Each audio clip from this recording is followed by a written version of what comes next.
తాకట్లో ఉన్న మీ బంగారాన్ని విడిపించి ఆ రోజు ధరకే కొనబడుతుంది ఆచారి గోల్డ్.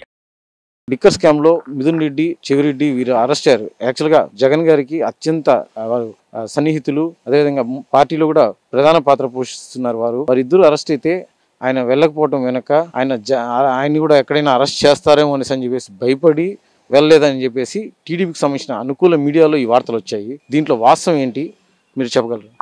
రేపు జగన్మోహన్ రెడ్డి గారు అరెస్ట్ అవుతారు అని 1 yearగా ప్రచారం చేసుకుంటూనే కాలం గడిపేస్తున్నారు. ప్రభుత్వాలు ఎప్పుడు కూడా 90% తాము ఏమి చేయదలుచుకున్నామో చేస్తూ ఒక 10% దీన్ని విమర్శిస్తున్న వాళ్ళను, దీన్ని వ్యతిరేకిస్తున్న వాళ్ళను, రాజకీయంగా అపోజిట్ గ్రూపుల గురించి మాట్లాడతారు. ఇప్పుడు తెలుగుదేశం పార్టీ 10% తమ గురించి చెప్పుకుంటే 90% ప్రత్యర్థి గురించి చెప్పుకుంటున్నారు. జగన్మోహన్ రెడ్డి గారు అధికారంలో వచ్చిన తర్వాత దాదాపు 99% తన గురించి చెప్పుకున్నాడు. 1% 2% ప్రత్యర్థి గురించి చెప్పాడు రాజకీయంగా ఉపన్యాసాల్లో. చివరిలో ఎన్నికల్లో ఎక్కువ మాట్లాడారు. అట్లాంటి ఆయనే ఓడిపూసినాడు. అంటే ప్రత్యర్థి గురించి తక్కువ చెప్పి తన గురించి ఎక్కువ చెప్పిన వాడే ఓడిపోతే, తన గురించి తక్కువ చెప్పి ప్రత్యర్థి గురించి ఎక్కువ చెప్తే ప్రభుత్వాలు ఏమవుతాయో ఆలోచించుకోవాలి. ఎందుకంటున్నారంటే ఇప్పుడు జగన్మోహన్ రెడ్డి గారు ఓడిపోయిన మరుసటి రోజు నుంచి మామూలు ఓటమే, ఘోర పరాజయం. ఒక 2 ఏళ్ళ ప్రభుత్వం వారిని పట్టించుకోకుండా ఉంటే డిఫెన్స్లో ఉండేవాళ్ళు. వీరు డే 1 నుంచి మళ్ళీ 2029 గురించి మాట్లాడుకుంటా కాలం గడపడం వల్ల వీళ్ళు చేయాల్సిన పనులు చేయలేకపోతున్నారు కాబట్టి డైవర్షన్స్ పాలిటిక్స్ చేస్తున్నారనే దాన్ని ప్రజలు నమ్మారు, నిజానిజాలతో పక్కన పెట్టి. కానీ జగన్మోహన్ రెడ్డి గారు అరెస్ట్ అయితే భయపడిపోతున్నాడు, అరెస్ట్కి భయపడుతున్నారు అన్నారు. కొన్ని రోజుల పాటు బెంగళూరులో కొంత రోజులు ఉండేసరికి బెంగళూరులో తలదాచుకుంటున్నారని. అంటే అమెరికాలో ఉన్న అరెస్ట్ చేసే అధికారం ప్రభుత్వానికి ఉంటుంది. ఒకవేళ అమెరికా పౌరుడు అయిపోతే తప్ప, అమెరికా పౌరసత్వం అమెరికా పోలీసులు పర్మిషన్ తీసుకోవాలి. భారత పౌరుడు అమెరికాలోనే, ఆస్ట్రేలియాలోనే తీసుకురావచ్చు. బెంగళూరులో ఉంటే సమస్య. ఆంధ్రప్రదేశ్లో అరెస్ట్ చేయాలంటే జగన్మోహన్ రెడ్డి గారు మొత్తం ఆంధ్రప్రదేశ్ పోలీసులు బాధ్యత తీసుకోవాలి. బెంగళూరులో జగన్ గారిని అరెస్ట్ చేయాలంటే ఒక కానిస్టేబుల్ చాలు. ఎందుకంటే మొత్తం పని బెంగళూరు కర్ణాటక పోలీసులు చేసుకోవాలి. మీకు గుర్తుంటే తిరుపతిలో ఒక స్వామీజీని జయలలిత గారు ముఖ్యమంత్రి ఉన్నప్పుడు అరెస్ట్ చేశారు. ఆ నుంచి వచ్చిన 2 కానిస్టేబుల్ మొత్తం చిత్తూరు జిల్లా ఎస్పీ అందరూ దిగేసి అరెస్ట్ చేసి బార్డర్లు ఎత్తుకు వదిలేవచ్చారు. అంటే రూల్స్ అట్లా ఉంటాయి రాష్ట్రాల మధ్య. కాబట్టి ఈ అమరావతిలో కన్నా బెంగళూరులో అరెస్ట్ చేయడం చాలా సులభం. సమస్య ఏంటంటే తెలుగుదేశం పార్టీ 2019లో ఓడిపోయింది. పవన్ కళ్యాణ్ గారు ఓడిపోయారు, చంద్రబాబు గారు అందరూ ఓడిపోయారు. దాదాపు ఆ రోజు నుంచి 1 year లెక్కేసుకుంటే, మొదటి 1 year తెలుగుదేశం పార్టీ 23 మందికి గెలిచింది. ప్రతిపక్ష హోదా కూడా వచ్చింది వాళ్ళకి. 23 మంది గెలిచినటువంటి తెలుగుదేశం పార్టీ 1 yearలో చంద్రబాబు గారు, లోకేష్ గారు ఎన్ని రోజులు ఉన్నారో అమరావతిలో లెక్కేయండి. జగన్మోహన్ రెడ్డి గారు వాళ్ళకన్నా ఘోరంగా ఓడిపోయారు, ప్రతిపక్ష హోదా కూడా లేదు. ఆయన ఈ 1 yearలో ఎన్ని ఉన్నారో లెక్కేయండి. ఖచ్చితంగా పవన్ కళ్యాణ్ గారు, చంద్రబాబు నాయుడు గారు, లోకేష్ గారు వీళ్ళు ముగ్గురు కలిసి విడివిడిగా ఎన్ని రోజులు ఉన్నారో అంతకన్నా ఎక్కువ రోజులు జగన్ గారు ఓడిపోయిన తర్వాత విజయవాడలో ఉన్నాడు. అంటే అరెస్ట్ వార్తలు ఎక్కువైన కొద్ది జగన్ గారు విజయవాడకి ఎక్కువ చేస్తున్నాడు. దాని అర్థం ఏంటి? ఆయన గడిసే కదా. కాబట్టి అరెస్టుకు భయపడే సమాచారం జగన్ గారు కాదు. రెండోది, జగన్ గారే కాదు, ఏదైనా ఒక రాజకీయ పార్టీ నాయకుడు, ఒక రాజకీయ పార్టీ అధ్యక్షుడు అరెస్టులకు, ఒత్తిళ్లకు భయపడ్డా అంటే ఇంకా పార్టీ క్లోజు. కాబట్టి ఆ మాత్రం స్పృహ జగన్ గారికి ఉండదా? అంత భయపడే పార్టీ ఎందుకు పెట్టుకుంటాడు? ఆయన పార్టీ రాజకీయంగా పుట్టుకే ఎదురోజు నిలబడడం, అరెస్టులతో ఢీకొనడం. అలాంటి వ్యక్తి భయపడిపోతేట్టుంటాడు? నేను ఇన్ జనరల్గానే చంద్రబాబు గారు కానీ, జగన్ గారు కానీ, ఎవరైనా ఏ పార్టీ నాయకుడు భయపడడు. భయపడితే ఆ పార్టీకి ఆ రోజు క్లోజ్. ఇన్ జనరల్ సూత్రం, అది సైన్స్. అలాంటిది మొండిగా ప్రవర్తించే జగన్మోహన్ రెడ్డి గారు భయపడతాడని కూడా మూర్ఖత్వం అవుతుంది. ఇప్పుడు కాంటెంపరీగా వినిపిస్తున్న మాట ఏంటంటే జగన్మోహన్ రెడ్డి గారు మిథున్ రెడ్డి ఎందుకు పలకరించాలి అంటే, ఎప్పుడు పలకరించాలి, ఏ రోజు పోయి పలకరించాలో కూడా మనమే చెప్తామా? మీ పని అరెస్ట్ చేసినారు, సంతోషంగా ఉండండి. మళ్ళీ ఇంకా ఆయన ఎప్పుడు పరామర్శించాలి? పోతే ఏమంటారు? ఇప్పుడు పోలేదు కాబట్టి భయపడిపోలేదు. పోయి ఉంటాడు అనుకోండి, మిథున్ రెడ్డి భయపడిపోయి పార్టీ మారిపోతాడని పోయి మాట్లాడొచ్చుంటారు అని అంటారు. అంటే మొదటి రోజే పోయినాడు అనుకో, బహుశా మిథున్ రెడ్డి గారు సిగ్నల్ ఇచ్చినాడు పార్టీ నుంచి వెళ్ళిపోతానని, పోయి కాలో చేతులు పట్టుకోవడం కోసం పోయినాడు అని చెప్పుంటారు. ఇప్పుడు పోలేదు కాబట్టి వారం రోజులుగా 2 రోజులు అయింది, 2 రోజులు 3 రోజులు అయింది కాబట్టి ఇంకా ఆయన భయపడిపోయినాడు అంటారు.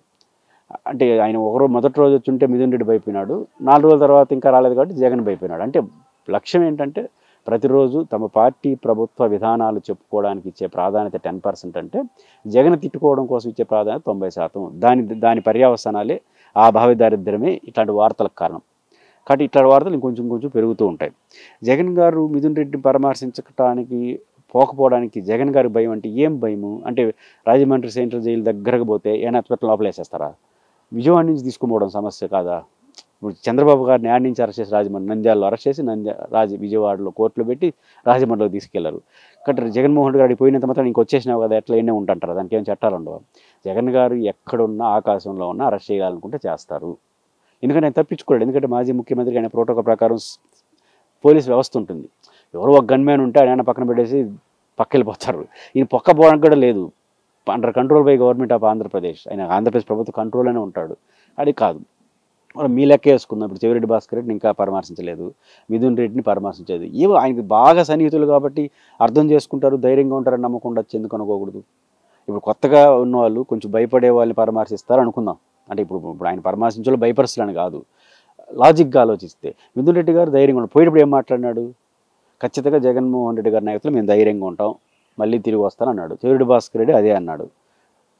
రామచంద్రారెడ్డి గారు, పెద్దిరెడ్డి రామచంద్రారెడ్డి గారు ఏమన్నారు? నా కొడుకే కాదు వాళ్ళ పిల్లలు కూడా జగన్తోనే ఉంటారు, ఏం చేసినా మేము ఉంటాం అన్నాడు. దానికన్నా పెద్ద స్టేట్మెంట్ కాదు. ఇప్పుడు పెద్దిరెడ్డి రామచంద్రారెడ్డి గారు పరామర్శించారు, వచ్చారు, ఇప్పుడు తిరుపతిలో ఉన్నాడు. అంటే తండ్రికి ప్రేమ లేనట్ట. ఇక రేపు నుంచి ఏం రాస్తారంటే పెద్దిరెడ్డి గారు ఆడ ఇల్లు తీసుకున్నాడు కానీ తండ్రి కొడుకు మీద ప్రేమ తగ్గిపోయి తిరుపతికి వచ్చేసాడు అని అంటారు. అంటే అదొక ఆనందం. అంటే ఇప్పుడు ఈ ఆనందం వస్తుందంటే ఒకటి కోరికలు, రెండోది ఏంటంటే తమ గురించి చెప్పుకునే ఏమీ లేనప్పుడు. జగన్మోహన్ రెడ్డి గారు మంచో చెడ్డో తాను చెప్పదలుచుకుని 100 ఉన్నాయి కాబట్టి దాన్ని చెప్పుకుంటా పోయినాడు. ప్రతిపక్ష విమర్శల సమాధానం కన్నా తను చెప్పుకోవడానికి ఎక్కువ ప్రయారు. కారణం అంటే ఆయన 100 ఉన్నాయి చెప్పుకోవడానికి, మనకి ఏమీ లేవు కాబట్టి వండి వారిచి రాస్తున్నారు. ఆ టీవీలో అది ప్రచారం, ఇట్లాంటి ప్రచారం ఎంత ఎక్కువ జరిగితే అది వారికే నష్టం. జగన్మోహన్ రెడ్డి గారు గురించి తెలిసిన రాజకీయాల అవగాహన జగన్మోహన్ రెడ్డి గారు భయపడదు అనుకోవాలి. మిథున్ రెడ్డి గారిని పరామర్శించాలని ఎప్పుడు పరామర్శించాలనేది వారి ఇష్ట ప్రకారం చేసుకుంటారు కాబట్టి దాన్ని బట్టి వ్యవహరిస్తారు. ఎందుకు దాని గురించి అంత పెద్ద చర్చ? కాబట్టి పరామర్శించడానికి పోతేమో పర్మిషన్ లేరు. ఇప్పుడు నెల్లూరుకు పోతే పర్మిషన్ లేదు. నువ్వు ఒకడే రావచ్చు కదా, 100 మంది ఎందుకు వస్తారు, 1,00,000 మంది వస్తారు, మీకెందుకు? ఏదైనా లా అండ్ ఆర్డర్ సమస్య సృష్టిస్తేనే రావాలి. రాజమండ్రి పోతారు, దోవపొడుకు ఆయన ఇప్పుడు చంద్రబాబు గారు వెళ్ళి అరెస్ట్ అయినప్పుడు దోవపొడుకు లేరా? ప్రజానాయకులకు ఎవరికైనా ఉంటారు, చంద్రబాబు గారికి ఉంటారు, జగన్ గారికి ఉంటారు. కాబట్టి ఇది కేవలం ఆ మీడియా అత్యుత్సాహం. ఆ మీడియా అత్యుత్సాహం ఒక దశ దాటిన తర్వాత వాళ్ళని జనం నమ్మని పరిస్థితి వస్తుంది. సరే, అయితే ఈ నేపథ్యంలోనే జగన్ అరెస్ట్ చేస్తే కనుక నెక్స్ట్ పార్టీ పగ్గాలు ఎవరు చేపడతారు, అదేవిధంగా పార్టీలో ఎవరు ఈ ముఖ్య భూమిక పోషిస్తారు అనే ఇలాంటి అంశాలు కూడా లేవనెత్తారు. అదేవిధంగా ఈ అరెస్టుకు భయపడే అదేవిధంగా పార్టీ శ్రేణులను కూడా కొంత మోటివేషన్, సజ్జల రామకృష్ణారెడ్డి గారి దగ్గర అనేక ప్రెస్ మీట్లు పెట్టి పర్సనల్ ఇంటర్వ్యూస్ పెట్టి ఇలా మోటివేషన్ కూడా చేస్తున్నారు. అంటే జగన్ అరెస్ట్ చేస్తే కనుక ఎలా ఉంటుంది పార్టీ పరిస్థితి, ఎవరు పార్టీ చేపడతారు అనేది ఇట్లాంటి యాంగిల్స్లో కూడా వాళ్ళు కొన్ని వార్తలు కూడా వచ్చాయి. అదేవిధంగా కొన్ని సోషల్ మీడియాలో కూడా ఈ వార్తలు కూడా వైరల్ అయ్యాయి. దీనిపైన మీరేమంటారు? అంటే జగన్మోహన్ రెడ్డి గారు అరెస్ట్ అయిపోతే ఆ పార్టీ బాధ్యతలు ఎవరు చేస్తారు? భారతి గారు చేస్తారు. భారతి గారు చేస్తారని ఒక వార్త, ఆ తర్వాత భారతి గారిని అరెస్ట్ చేసేస్తారు అని ఇంకొక వార్త. తెల్లారితో ఒకే ఛానల్లో భారతి గారు బాధ్యత తీసుకుంటారు, రెడీ అయిపోతున్నారని ఒక వార్త చెప్తారు. అదే ఛానల్ సాయంత్రం భారతి గారిని అరెస్ట్ చేస్తామంటే బాధ్యతలు తీసుకుంటుంది. జగన్మోహన్ రెడ్డి గారిని అరెస్ట్ చేస్తారని నేను అనుకోవట్లేదు. కారణం ఏంటంటే జగన్మోహన్ రెడ్డి గారిని అరెస్ట్ చేసేస్తే ఆడికి అయిపోతుంది ఆ చర్చ. ఏది మధ్యంలో జగన్మోహన్ రెడ్డి గారి పైన చేస్తున్న ఆరోపణలు ఏవైతే చేస్తున్నారో తెలుగుదేశం, దానికి ప్రయారిటీ ఉండదు. అరెస్ట్ అయిన తర్వాత అరెస్ట్ అన్యాయమా కాదా? అప్పుడు చంద్రబాబు నాయుడు గారిని అరెస్ట్ చేశారు, దానికి ప్రతీక ఇప్పుడు అరెస్ట్ చేస్తున్నాయి. జగన్మోహన్ రెడ్డి గారు అరెస్ట్ చేస్తారేమో అన్నప్పుడు చర్చ ఏంటి? ఎందుకు అరెస్ట్ చేస్తారంటే మద్యంలో అది జరిగింది ఇది జరిగింది చెప్పుకుంటుంది. తెలుగుదేశం లక్ష్యం ఏంటంటే జగన్మోహన్ రెడ్డి గారు చేయరాని చేసినాడు మద్యంలో అని చెప్పుకోవడం ప్రయారిటీ. అరెస్ట్ అయితే ఆ ప్రయారిటీ ఉండదు. ఆ లాజిక్ తెలుగుదేశం లేదు. ఇంతంతా ఎందుకు అరెస్ట్ చేయదలుచుకుంటే ఎప్పుడో చేస్తుంటారు కదా. అంటే అర్థం ఏంటంటే జగన్ గారు బయట ఉంటేనే ఆయన మీద విమర్శించడానికి అవకాశం. ఇదిగో అరెస్ట్, ఎందుకు అరెస్ట్ అంటే ఆ తప్పు చేసినాడు కాబట్టి. ఇంకా అరెస్ట్ అయిపోయిన తర్వాత ఇంకా అదిగో అరెస్ట్ ఇదే అరెస్ట్ లేదు. మళ్ళీ అరెస్ట్ కరెక్టా కదా, లోపల ఏం జరుగుతుంది ఈ చర్చ వచ్చేస్తుంది. 53 రోజులు చంద్రబాబు గారిని అరెస్ట్ చేశారు కాబట్టి కోపంతో అరెస్ట్ చేశారని చర్చ వచ్చేస్తుంది. కాబట్టి ఆ తెలుగుదేశానికి ఉన్నాయి కాబట్టి అంత సులభం కాదనుకుంటున్నాను. First point. రెండో పాయింట్, భారతి గారు వస్తారా, భారతి గారు బాధ్యత తీసుకుంటారా, ఎవరు బాధ్యత తీసుకుంటారు? అప్పుడైతే విజయలక్ష్మి గారు ఉన్నారు, శర్మిల గారు ఉన్నారు. ఇప్పుడు ఎవరు? ఆ రోజు విజయలక్ష్మి గారు శర్మిల గారు ఉన్న రోజుకి ఈ రోజుకి తెల్ల తేడా ఉంది. ఆ రోజు జగన్మోహన్ రెడ్డి గారు ఒంటరి. జగన్మోహన్ రెడ్డి గారు, విజయమ్మ గారు మరియు శర్మిల గారు మాత్రమే ఆ పార్టీ. భారతి గారు ఇంట్లో ఉన్నారు. అదర్ పార్టీయే లేదు, జీరో. కాబట్టి ఆయన ఉన్నాడు కాబట్టి వాళ్ళు ముగ్గురు ఇద్దరు బయటకు వచ్చారు. ఆమె ఇంటి బాధ్యతలు, వ్యాపార బాధ్యతలు భారతి గారు చూశారు. ఈరోజు పెద్ద సైన్యం ఉంది ఆయనకి. 1,32,00,000 మంది ఓటర్స్ ఉన్నారు. జీరో ఓట్లు, ఆయనకి వేసిన ఓట్లు తప్ప. 0 ఓట్లు, అవి కాంగ్రెస్ ఓట్లు ఆ రోజుకి. కానీ ఈరోజు 1,32,00,000 ఓట్లు 24 ఎన్నికల్లో ఘోర పరాజయం వెనకాల ఉన్నారు. వందలాది మంది ఎమ్మెల్యేలు క్యాండిడేట్లు, వేలాది మంది కార్యకర్తలు, ఎస్టాబ్లిష్ లీడర్ అయి కూర్చున్నాడు. పార్టీని నడుపుతారు, జైల్లో ఉంటారు, ములాఖాతుకు పోతారు, మాట్లాడతారు, బయట వచ్చి విషయం చెప్తారు. చంద్రబాబు గారు జైల్లో ఉన్నప్పుడు ఎవరు నడిపారు? ఆ పార్టీ నడిపింది.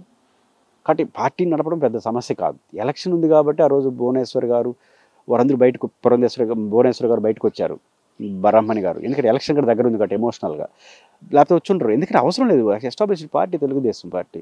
అట్లే జగన్ గారు కూడా ఎస్టాబ్లిష్డ్ పార్టీ కాబట్టి వస్తారు. నాకు తెలిసి జగన్ గారిని అరెస్ట్ చేసిన భారతి గారు పార్టీ పగ్గాలు చేపట్టరు. ఎందుకు చేపట్టరు అంటే పార్టీ 2 నెలలు 3 నెలలు పెడతారు, ఒక 3 నెలలు 4 నెలలు పెడతారు, 100 రోజులు పెడతారు, బయటకు వస్తాడు, 100 రోజులు పార్టీ నడుపుతారు. ఏం పని ఉంటుంది జగన్ గారు అరెస్ట్ అయిన తర్వాత? ఒకటే పని, ములాఖాతు పోవడం, జగన్ గారు ఏమనుకుంటున్నారో సమాజానికి చెప్పడం, పూజలు పురస్కారాలు చేసి జగన్ బాగుండాలని పార్టీ కార్యకర్తలు దండలు గారు రాస్తారు కూడా అయిపోతాయి. సింపుల్గా ఇంట్లో కూర్చోడి ఈ పనులు చేసుకుంటూ ఉంటారు, పని కూడా తగ్గిపోతుంది అరెస్ట్ అయితే. దీనికి పెద్ద పార్టీ కావాలన్నా? అంటే సజ్జల రామకృష్ణారెడ్డి ఆయన ప్రెస్ మీట్లు పెట్టి అదేవిధంగా పర్సనల్ ఇంటర్వ్యూస్ కూడా ఇస్తున్నారు అనేసి కూడా అంటున్నారు. దీనిపైన ఇప్పుడు సజ్జల రామకృష్ణారెడ్డి కాబట్టి ఎవరు చెప్తారు? ఇప్పుడు పార్టీ స్టేట్ కోఆర్డినేటర్ అయినా, పార్టీ స్టేట్ కోఆర్డినేటర్, ఎందుకంటే పార్టీ సమన్వయకర్త రాష్ట్రానికి అంతా. ఇప్పుడు ఆయన కాబట్టి ఇప్పుడు జగన్ గారు ప్రెస్ మీట్ పెట్టాల్సింది ఆయనే కదా.